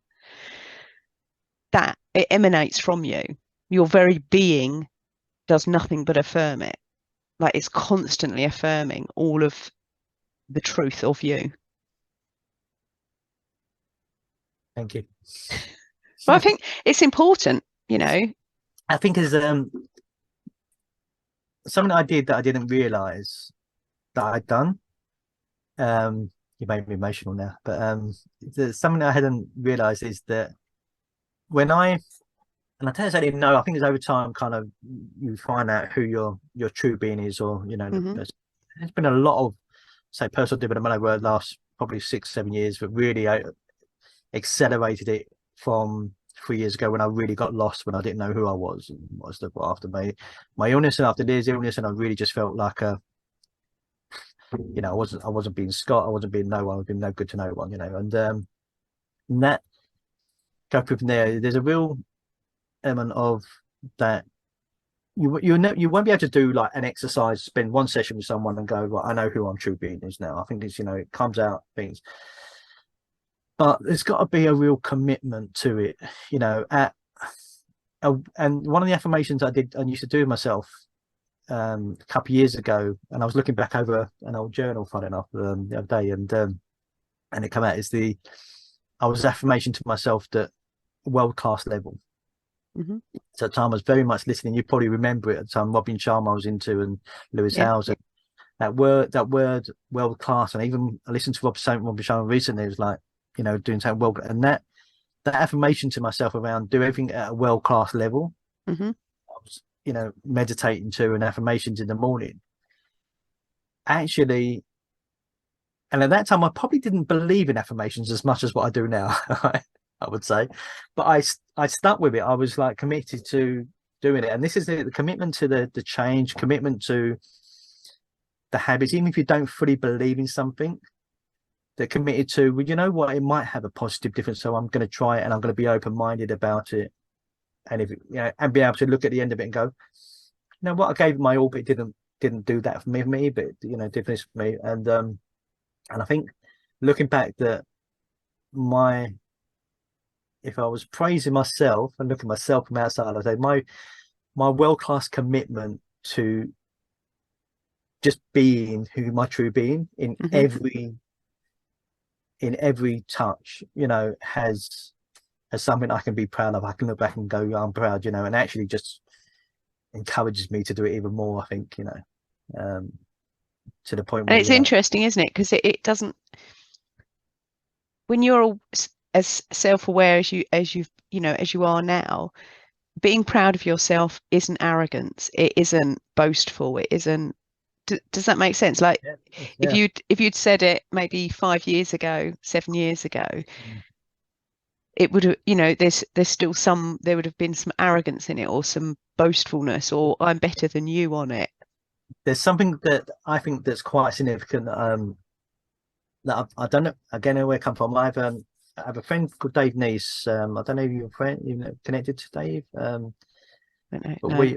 we're deep friends, and we go very deep in conversation about things, and we're very connected in terms of we really push each other in terms of looking at different things with an open mind and different Hmm. viewpoint. And Dave will share something with me, and I'll go, and it might be something completely I don't believe in, or I go, that's an interesting viewpoint, and we have a Hmm. conversation, and I think that, and again, I'm not completely sure. It's funny that I've sort of WhatsApp this series where I've had an insight into something like a lot of insights I've had. Um, a question that I then kind of ask myself is, how can I teach that? How can I share that with someone?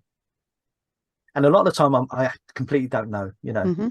I say, and the reason why I big day, because there'll be comments I'll go, like, I've just had this one insight, and I shared one with you, and I said I have no idea know how I would teach that or share that with someone. And he messaged back. He said, like, I don't know exactly he said, but he said, when you'll find a way when you need to. Yeah. Right? So that's a kind of level of trust, if you like, confidence you've got in each other, and that each other's back, if you like, on that sense. But that purpose of, well, I had this amazing insight for myself, not how do I prescribe it to someone, but how do I inspire someone, teach it to someone. And a lot of Yeah. it is you've got to embrace that and live it throughout. Yes. And the real inspiration is people going, hopefully, well, Scott done a 12 and got amazing insights. I would love to talk to him and find out, and go and do my own 12-hour walk, Hmm. and then that's me teaching it in an inspiring way, rather than being, I did this 12-hour walk, I got lots out of it, you go and do it because you're my client. It's not that, it's like, if you Mm. want to go and do it, and this is, I'll give you anyone, I'll share my experience with anyone and insights. But a lot of it is you've got to go, being able to, I think anything like that when you have an insight or something like that, that if you can then turn to, how can I inspire someone else to have that insight, or how can I teach someone else to have that insight? Hmm. The perspective again changes Yeah. completely. And again, something I'm proud of myself, that I'm able to kind of, that thinking like that is, I think, changed my mentality. I've gone, wow, that's an amazing insight. How can I share that with people? A bit like what we did with the what I stand for. Yeah. I would have not shared that 2 years ago, 3 years ago, 4 years, whatever. Well, I Probably. wouldn't have shared it except for the other 2 weeks and ago. and, and funny enough, I had a conversation with someone who's on that call that was really inspired by you sharing it, you sharing yours, you Oh know. my goodness. So it was, you know, yeah, so one of the new people that joined was like, really, you know, oh God, this is what an amazing community this is. Mm. Someone that joined the Building Scale that day said, I might give it away for you. Joined us that day and was on that call. The fact that you were sharing your, what I stand for, you know, made them feel like they were really in a place where it was home and, you know, in a sharing community that we, you know, at a And you've created that. high level. You've inspired that. Mm. Your gift to the world. So, Yeah, you are. We all are. It's not a, absolutely. but yeah, being able to own it and have it reflected back, I think, is hugely powerful Mm. for people. Yeah. So for those that don't know, I'm talking about the Build and Scale program that Scott does. Mostly currently, I'm going to say for coaches, in case in years to come he changes his mind and opens it out to more. The coaches, there's a thin line between anyone in sort of kind of the health and wellness arena as well. So like yoga to, you know, so people that are, they might do personal training or yoga to a class, but want to take it into more of a online program as well. It's there's a very thin line between that. And yeah, it's very much about, so Scott talks about he's teaching you about the marketing and he supports you in how you would be support. Like for me, you've both been in each other's world probably what, 2-3 years now. Whenever you did the 14-day challenge, that's when I first. 2 years April. I was trying to make us. Yeah, I was talking to someone earlier. I think it's 2 years April. It might be 3 years April. I've lost. That's when I first encountered you, and I was like, "Oh, do I do it? No, all right." And I was just drawn to the simplicity of it, of how you presented everything. It was all doable. There was no experience of overwhelm, which I had previously, and just that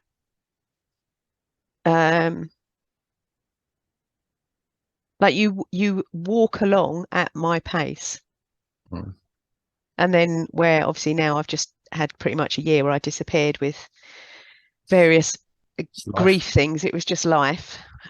So yeah, various losses, and I'd literally just come out of one grief process and then I'd lose somebody else close and then back into grief again. So, and being able to have that space and not have, you know, being pressured into, you need to get marketing, you need to be doing this, you need to be doing that, you need to, just having that is you having your back for your clients. Like that's how I know it to be true. Thank you. And that was the first one really where I felt I was sharing content from a being me perspective. The biggest insight is I don't know what, it's funny.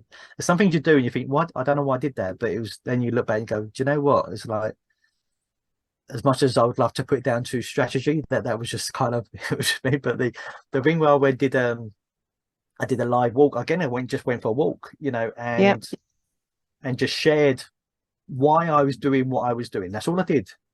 But I shared it from a place of, you know, I don't care. You know, I can't control how people react. I don't care how people react. I'm just going to share it from my heart, and whatever it will be, it'll be. And it was, and I just shared why I was doing what I was doing from a real going for a walk, just very me at my own pace again, being distracted with the ducks, so I remember that and stuff like that, and the feedback and the energy back from that me sharing that was so powerful and so like a wake-up call for me, like, you know, you can just be you know, in that now. And a conversation I had around with my coach before that was that I wanted to share content and I wanted to inspire people to share content without a narrative of it's got to be, I've got to show that I've got a great life. I've got to show that I'm, you know, in a 20-story building in Dubai or something, you know, whatever this thing. It was just, you know, going for a walk on a, you know, and just opening your heart, be like, you know, and that was kind of without a narrative, if you like, of I want it to be like. It's more about the content, if you like, is more powerful than the environment, or, you know, or the sentencing, whatever like that. And sharing it from the heart. And that was the first time I'd done anything like that. And the response back just energized me to be yeah, just try and be who To be I was. more you. Yeah, yeah, and be unashamedly that, if you like, you know, um,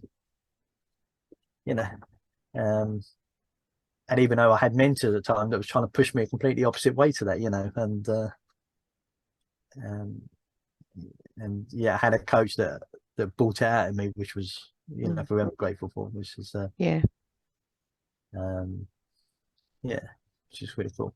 It's a simple question. I think it's really funny because I think everything has a simple, you can put everything down to a simple question. And if you're prepared to ask yourself a simple question, but allow yourself to go, the answer is indefinite, and nothing's wrong. There's no judgment to whatever the answer is.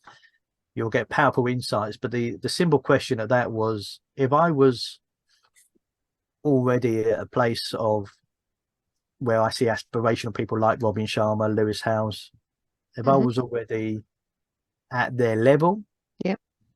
what would I be sharing? That was the simple question. And again, the, if you like, the the domino effect from that has been, it's going to have, the effects are going to, the effects are going to outlive me, which is something, that warms my heart. But it was just a simple question, that if I was at that level already, we all talk about where we want to aspire to and we get to, but the real, just looked at people that I really aspired to and where they were, that, were way ahead of me, but if it wasn't not just necessarily about, wasn't just about where they are financially, it was around where they are, as a, there'd be people that don't like Robin Sharma, and that's fine, there's us, but but for me, I saw him as a very philosophical, wise, and the insightful, when someone keeps saying something and you find it really insightful, and then, what would I share if I was at that level already? If I already had 20 bestsellers on the things or something like that, and it's a powerful place to share stuff from, but everything, there's a simple, there's a, whatever's going on in people's lives, there's a simple question, and it might be, and that's what I'd say. If someone goes on the 12-hour walks, they're happy to get in touch with me and ask me my insights already, things. Wear 2 pairs of socks. That was one of your Definitely, yeah. and make sure you've got blister plasters. And just, just, I mean, someone says we take a change pair of socks, my halfway, they said, if you, it's like, so I meant today, and just said, if you just take a pair of spare pair of socks, because it'll feel just unbelievable if when you change your socks at halfway. And then it's like, I think it was 2 hours in and I had to change my socks because they were wet, because and again, one of the things, is like some parts of the journey I could walk quick and it was flat, other parts I need to really think about where I was going. There was one part where it was just mud and puddles. Yeah, I remember you saying that. Right. And I really couldn't, other than walking through a field, and I thought, well, it's going to be muddy walking through a field, and so I had to really slow down and navigate that period, and it's just life, isn't it? You have to just slow down sometimes and navigate that difficult period. And again, it's like nature's made you come, you have to be in your body to navigate that kind of terrain. You can't be off thinking about other things. You've got to be concentrating on what the ground feels like underneath you and what your body's doing. Not long to get that spell, that bit, but it was like an insight. It's okay to slow down when times are hard, because you have to think about it. You have to tread carefully. You have to make the look ahead, and and then the worst case, my socks were wet. I had another spare pair of socks. I just didn't realize how quickly I'd want another spare. And even that, I had the hand warmers that I started off with in the morning. So then I just put my hand warmers in my wet socks, and so it's just, again, is if everything's a challenge, you just kind of ride with it. And when you haven't got a choice like that, you just ride with it. You realize how it's just answers to things, and but yeah, I'll definitely take more pairs of socks. It would be the biggest one. A big pair of socks. But again, it's like it's not just the answer of going, I'm going to go for 12 hour, right, great, I'm going to go and get 12-hour work.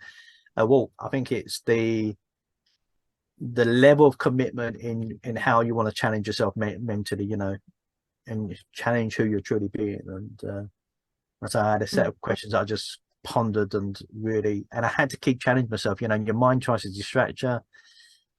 When you get tired, it's difficult because you do.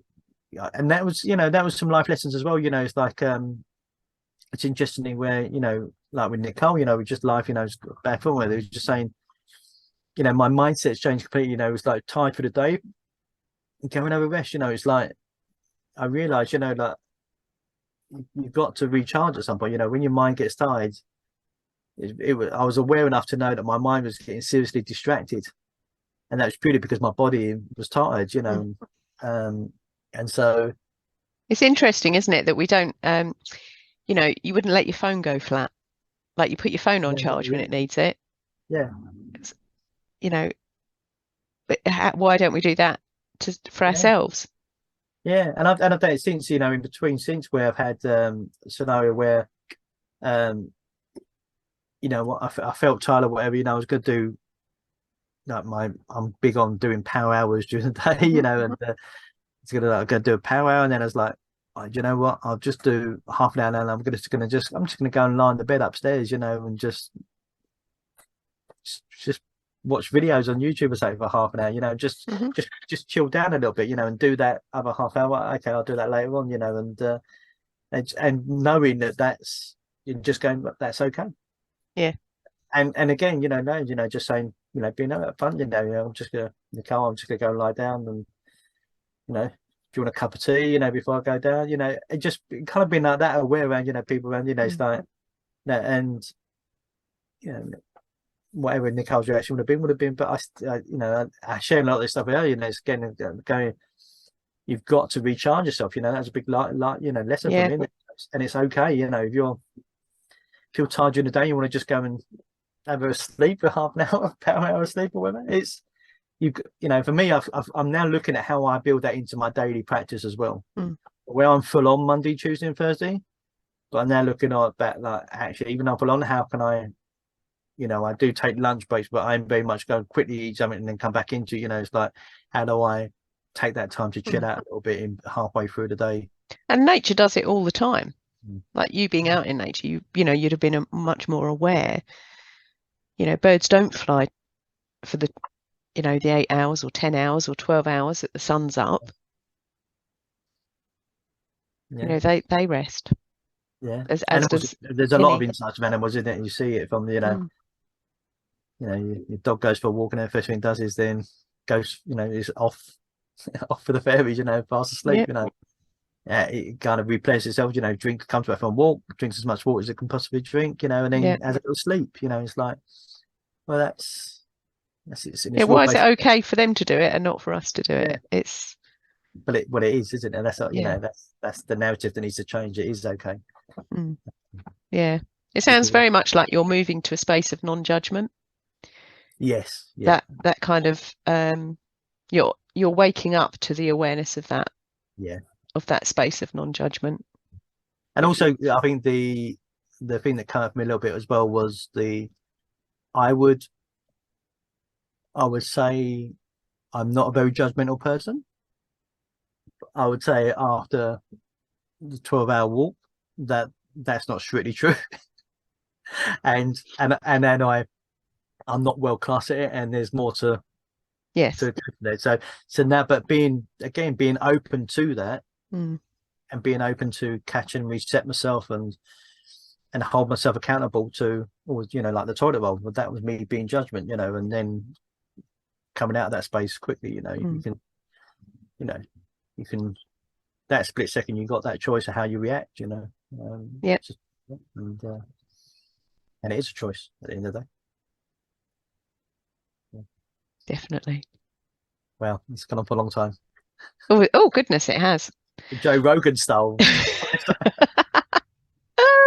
Oh, we went off too much. Come back.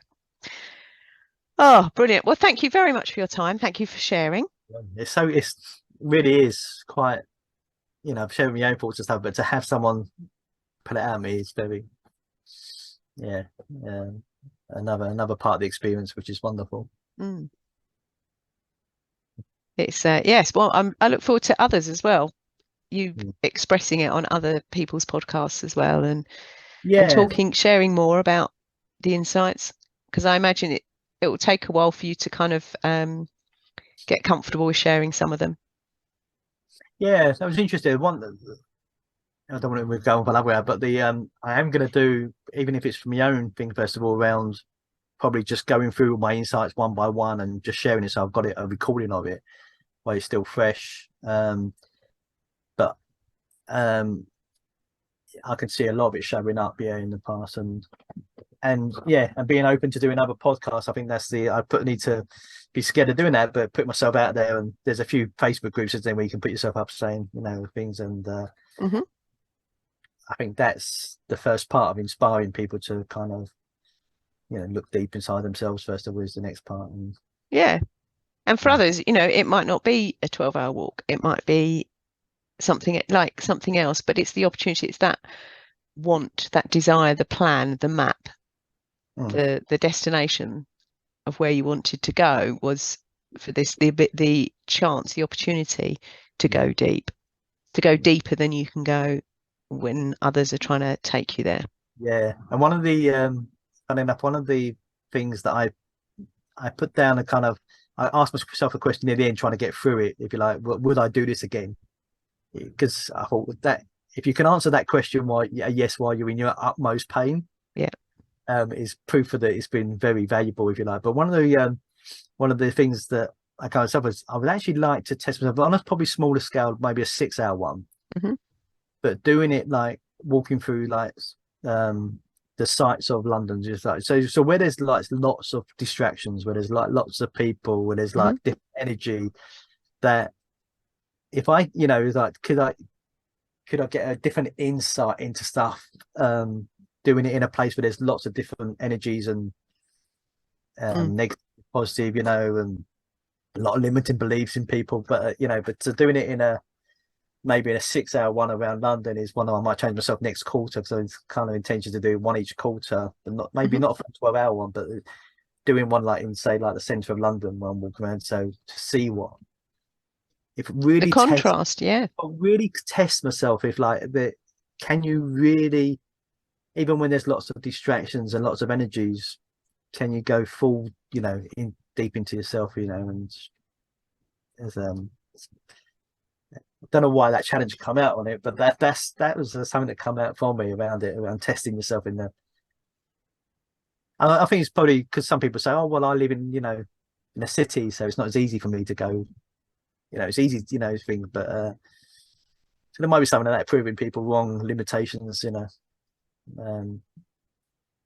But it's, yeah, some fascinating things that might come out of it in the future. I don't know, but we should look forward to that. There's always fascination that comes out. The truth is revealed. Well, the untruths fall away. Yeah. So the truth can be revealed. Awesome. Brilliant. Well, thank you very much. Thank you. And I shall end this recording now so that it can go wherever it has to go, wherever that is. Stop.